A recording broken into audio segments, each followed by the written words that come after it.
and public policy issue. I am grateful for that excellent work. And thanks for reminding me I can't talk about anything else but what we're talking about today, 3 years on. But it's an honor to be here. 2 weeks ago, President Trump terminated the United States participation in the Joint Comprehensive Plan of Action, more commonly known as the Iran nuclear deal. President Trump withdrew from the deal for a simple reason. It failed to guarantee the safety of the American people from the risk created by the leaders of the Islamic Republic of Iran. No more. No more wealth creation for Iranian kleptocrats. No more acceptance of missiles landing in Riyadh and in the Golan Heights. No more cost-free expansions of Iranian power. No more. The JCPOA put the world at risk because of its fatal flaws. And they're worth recounting at some length today, if only for the purpose of ensuring that subsequent arrangements do not repeat them. For example, the weak sunset provisions of the JCPOA merely delayed the inevitable nuclear weapons capability of the Iranian regime. After the countdown clock ran out on the deal's sunset provisions, Iran would be free for a quick sprint to the bomb, setting off a potentially catastrophic arms race in the region. Indeed, the very brevity of the delay in the Iranian nuclear program itself incentivized Middle Eastern proliferation. Moreover, as we have seen from Israel's recent remarkable intelligence operation, Iran has lied for years about having had a nuclear weapons program. Iran entered into the JCPOA in bad faith. It is worth noting that even today the regime continues to lie. Just last month, Iranian Foreign Minister Zarif told a Sunday morning news show, "We never wanted to produce a bomb." This claim would be laughable if not for the willful deception behind it. Not only did the Ahmad program exist, the Iranians took great care, though as we can see now, not enough care, to protect, hide, and preserve the work of Mohsen Fakhrizadeh Mohammadi and his gang of nuclear scientists. The JCPOA had additional shortcomings as well. The mechanisms for inspecting and verifying Iran's compliance with the deal were simply not strong enough. The deal did nothing to address Iran's continuing development of ballistic and cruise missiles, which could deliver nuclear warheads. The JCPOA permitted the Iranian regime to use the money from the JCPOA to boost the economic fortunes of a struggling people. But the regime's leaders refused to do so. Instead, the government spent its newfound treasure fueling proxy wars across the Middle East and aligning the pockets of Islamic Revolutionary Guard Corps, Hezbollah, Hamas, and the Houthis. Remember, Iran advanced its march across the Middle East during the JCPOA. Qasem Soleimani has been playing with house money that has become blood money. Wealth created by the West has fueled his campaigns. Strategically, the Obama administration made a bet that the deal would spur Iran to stop its rogue state actions and conform to international norms. That bet was a loser with massive repercussions for all of the people living in the Middle East. The idea of the JCPOA as a strategic pillar of stability in the Middle East was captured perfectly by John Kerry when he said, quote, "I know the Middle East that is on fire is going to be more manageable with this deal," end of quote. Query whether the Middle East is more manageable today than it was when they embarked on the JCPOA. Lebanon is even more comfortable home for Hezbollah today than it was when we embarked on the JCPOA. Hezbollah is now armed to the teeth by Iran and has its sight set on Israel. Thanks to Iran, Hezbollah provides the ground forces for the military expedition in Syria. The IRGC, has continued to pump thousands of fighters into Syria to prop up the murderous Assad regime and help make that country 71,000 square miles of kill zone. Iran perpetuates a conflict that has displaced more than 6 million Syrians inside the country, 6 million Syrians, and caused over 5 million to seek refuge outside of its borders. These refugees include foreign fighters who have crossed into Europe and threatened terrorist attacks in those countries. In Iraq, Iran sponsors Shia militia groups and terrorists to infiltrate and undermine the Iraqi security forces and jeopardize Iraq's sovereignty. All of this during the JCPOA. In Yemen, Iran's support for the Houthi militia fuels a conflict that continues to starve the Yemeni people and hold them under the threat of terror. The IRGC has also given Houthi missiles to attack civilian targets in Saudi Arabia and the Emirates and to threaten international shipping in the Red Sea. And in Afghanistan, Iran's support to the Taliban in the form of weapons and funding leads to further violence and hinders peace and stability for the Afghan people. Today, the Iranian Quds Force conducts covert assassination operations in the heart of Europe. We should remember, too, that during the JCPOA, Iran continues to hold Americans hostage. Bakir Namazi, Siamak Namazi, Shewu Wong, and Bob Levinson has been missing for over 11 years. I will note, for the American people, you should know we are working diligently to bring each American missing, wrongfully detained in Iran, home. The list continues. Iran continues to be, during the JCPOA, the world's largest sponsor of terror. It continues to serve as sanctuary for al-Qaeda, as it has done since 9/11, and remains unwilling to bring to justice senior al-Qaeda members residing in Tehran. Today, we ask the Iranian people, is this what you want your country to be known for? For being a co-conspirator with Hezbollah, Hamas, the Taliban, and al-Qaeda? The United States believes you deserve better. And I have an additional point for the Iranian people to ponder. Here in the West, President Rouhani and Foreign Minister Zarif are often held apart from the regime's unwise terrorists and malign behavior. They are treated somehow differently. The West says, boy, if only they could control Ayatollah Khomeini and Qasem Soleimani, then things would be great. Yet Rouhani and Zarif are your elected leaders. Are they not the most responsible for your economic struggles? Are these two not responsible for wasting Iranian lives throughout the Middle East? It's worth the Iranian people considering. Because instead of helping their own citizens, the regime continues to seek a corridor stretching from Iran's borders to the shores of the Mediterranean. Iran wants this corridor to transport fighters and advanced weapon systems to Israel's doorsteps. Indeed, in recent months, the IRGC has flown an armed drone into Israeli airspace and launched salvos of rockets into the Golan Heights from Syria. Our steadfast ally has asserted its sovereign right of self-defense in response, a stance the United States will continue to unequivocally support. So the bet that the JCPOA would increase Middle East stability was a bad one for America, for Europe, for the Middle East, and indeed for the entire world. It is clear that the JCPOA has not ended Iran's nuclear ambitions, nor did it deter its quest for a regional hegemony. Iran's leaders saw a deal as the starting gun for the march across the Middle East. So, the path forward. America's commitment to the Iran strategy President Trump laid down in October remains.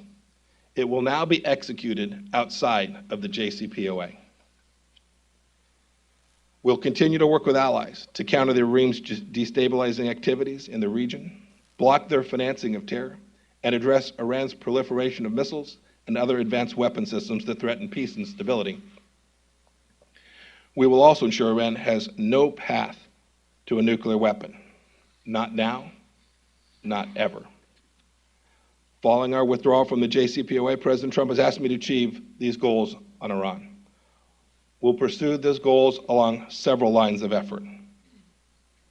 First, we will apply unprecedented financial pressure on the Iranian regime.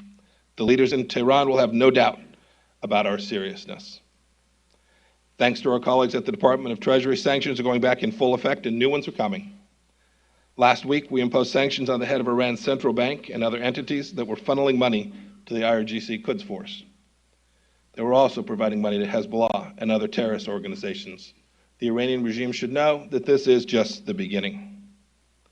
This sting of sanctions will be painful if the regime does not change its course from the unacceptable and unproductive path it has chosen to one that rejoins the League of Nations. These will indeed end up being the strongest sanctions in history when we are complete. The regime has been fighting all over the Middle East for years. After our sanctions come in force, it will be battling to keep its economy alive. Iran will be forced to make a choice: either fight to keep its economy off life support at home or keep squandering precious wealth on fights abroad. It will not have the resources to do both. Second, I will work closely with the Department of Defense and our regional allies to deter Iranian aggression. We will ensure freedom of navigation on the waters in the region. We will work to prevent and counteract any Iranian malign cyber activity. We will track down Iranian operatives and their Hezbollah proxies operating around the world, and we will crush them. Iran will never again have carte blanche to dominate the Middle East. And I would remind the leadership in Iran what President Trump said. If they restart their nuclear program, it will mean bigger problems than they'd ever had before. Third, we will also advocate tirelessly for the Iranian people. The regime must improve how it treats its citizens. It must protect the human rights of every Iranian. It must cease wasting Iran's wealth abroad. We ask that our international partners continue to add their voice to ours in condemning Iran's treatment of its own citizens. The protests of the past few months show that the Iranian people are deeply frustrated with their own government's failures. The Iranian economy is struggling as a result of bad Iranian decisions. Workers aren't getting paid. Strikes are a daily occurrence, and the rial is plummeting. Youth unemployment is at a staggering 25%. Government mismanagement of Iran's natural resources has led to severe droughts and other environmental crises as well. Look, these problems are compounded by enormous corruption inside of Iran, and the Iranian people can smell it. The protests last winter showed that many are angry at the regime that keeps for itself what the regime steals from its people. And Iranians too are angry at regime elite that commits hundreds of millions of dollars to military operations and terrorist groups abroad, while the Iranian people cry out for a simple life with jobs and opportunity and with liberty. The Iranian regime's response to the protests has only exposed the country's leadership as running scared. Thousands have been jailed arbitrarily, and at least dozens have been killed. As seen from the hijab protests, the brutal men of the regime seem to be particularly terrified by Iranian women who are demanding their rights. As human beings with inherent dignity and inalienable rights, the women of Iran deserve the same freedoms that the men of Iran possess. Look, this is all on top of a well-documented terror and torture that the regime has inflicted for decades on those who dissent from the regime's ideology. The Iranian regime is going to ultimately have to look itself in the mirror. The Iranian people, especially its youth, are increasingly eager for economic, political, and social change. The United States stands with those longing for a country of economic opportunity, government transparency, fairness, and greater liberty. We hope, indeed we expect, that the Iranian regime will come to its senses and support, not suppress, the aspirations of its own citizens. We're open to new steps with not only our allies and partners, but with Iran as well, but only if Iran is willing to make major changes. As President Trump said 2 weeks ago, he is ready, willing, and able to negotiate a new deal. But the deal is not the objective. Our goal is to protect the American people.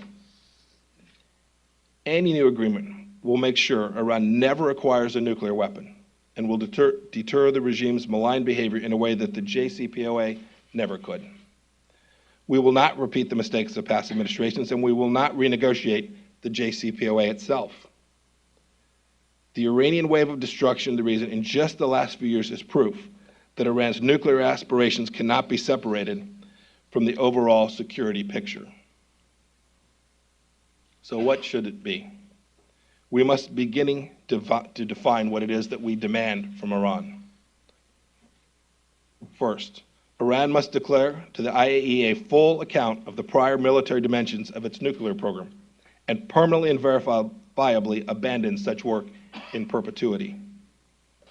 Second, Iran must stop enrichment and never pursue plutonium reprocessing. This includes closing its heavy water reactor. Third, Iran must also provide the IAEA with unqualified access to all sites throughout the entire country. Iran must end its proliferation of ballistic missiles and halt further launching or development of nuclear-capable missile systems. Iran must release all U.S. citizens, as well as citizens of our partners and allies, each of them detained on spurious charges. Iran must end support to Middle East terrorist groups, including Lebanese Hezbollah, Hamas, and the Palestinian Islamic Jihad. Iran must respect the sovereignty of the Iraqi government and permit the disarming, demobilization, and reintegration of Shia militias. Iran must also end its military support for the Houthi militia and work towards a peaceful political settlement in Yemen. Iran must withdraw all forces under Iranian command throughout the entirety of Syria.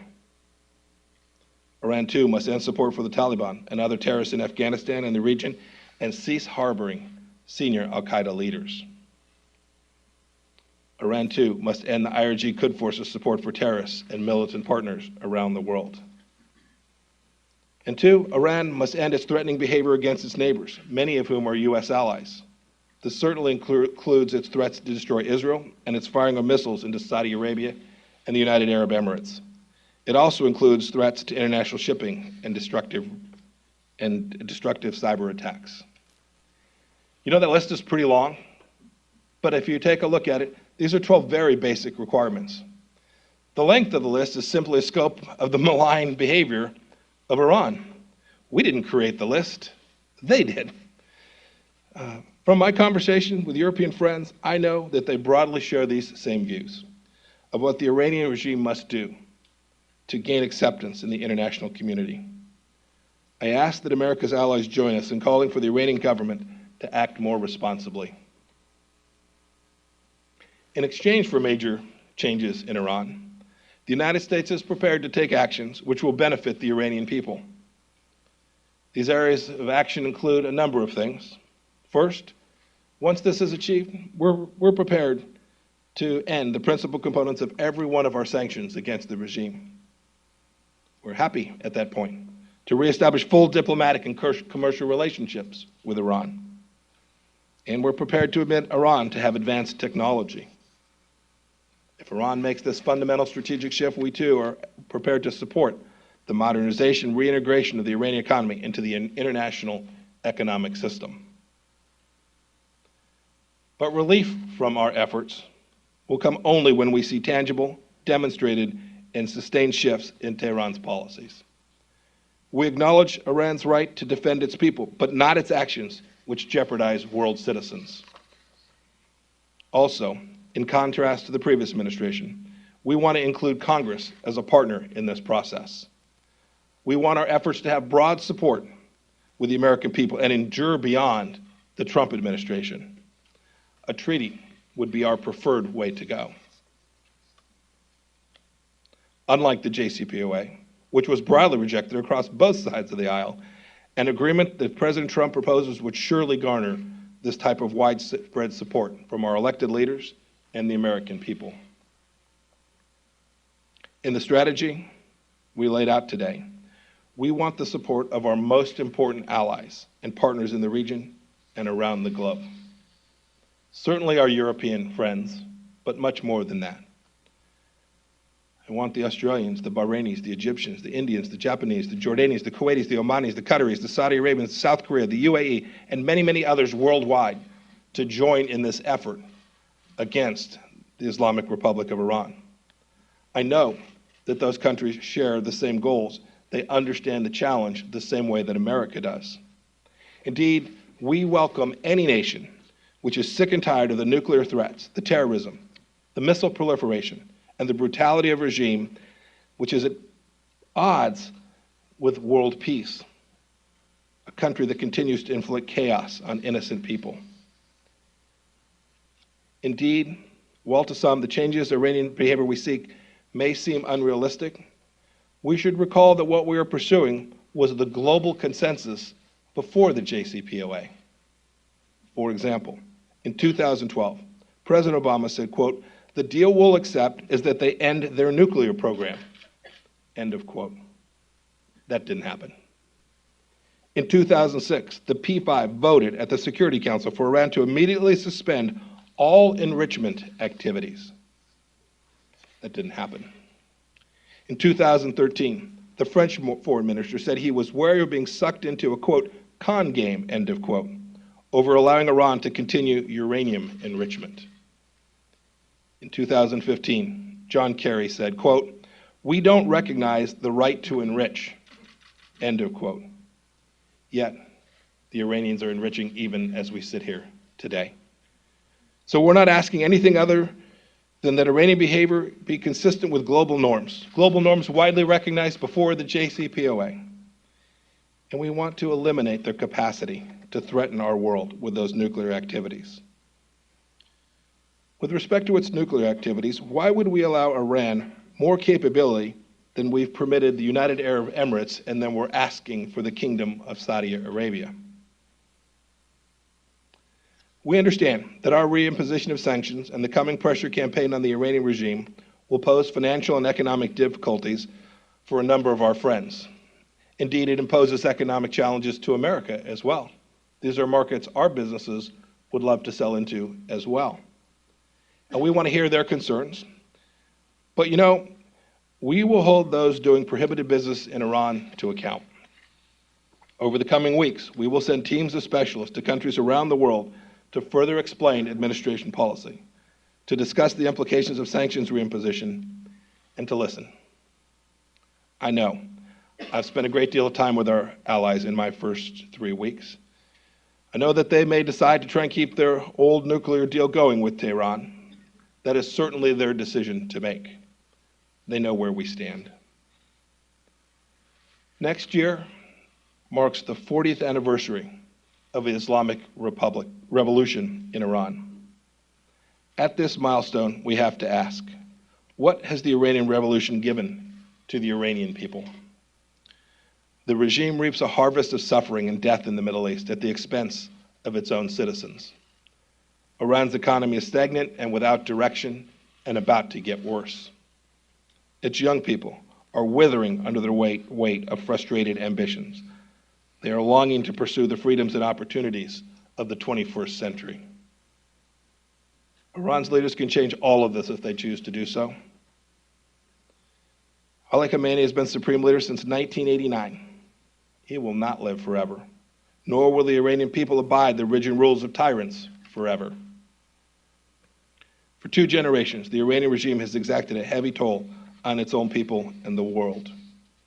The hard grip of repression is all that millions of Iranians have ever known.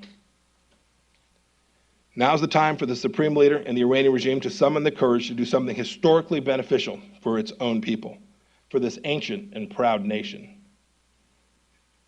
As for the United States, our eyes are clear as to the nature of this regime, but our ears are open to what may be possible. Unlike the previous administration, we are looking for outcomes that benefit the Iranian people, not just the regime. If anyone, especially the leaders of Iran, doubts the president's sincerity or his vision, let them look at our diplomacy with North Korea. Our willingness to meet with Kim Jong-un underscores the Trump administration's commitment to diplomacy to help solve the greatest challenges, even with our staunchest adversaries. But that willingness has been accompanied by a painful pressure campaign that reflects our commitment to resolve this challenge forever. To the Ayatollah, to President Rouhani, and to other Iranian leaders, understand that your current activities will be met with steely resolve. My final message today is, in fact, to the Iranian people. I want to repeat President Trump's words from October. President Trump said that we stand in total solidarity with the Iranian regime's longest suffering victims, its own people. The citizens of Iran have paid a heavy price for the violence and extremism of their leaders. The Iranian people long to reclaim their country's proud history, its culture, its civilization, and its cooperation with its neighbors. It is America's hope that our labors toward peace and security will bear fruit for the long-suffering people of Iran. We long to see them prosper and flourish as in past decades, and indeed as never before. Today, the United States of America is proud to take a new course towards that objective. Thank you.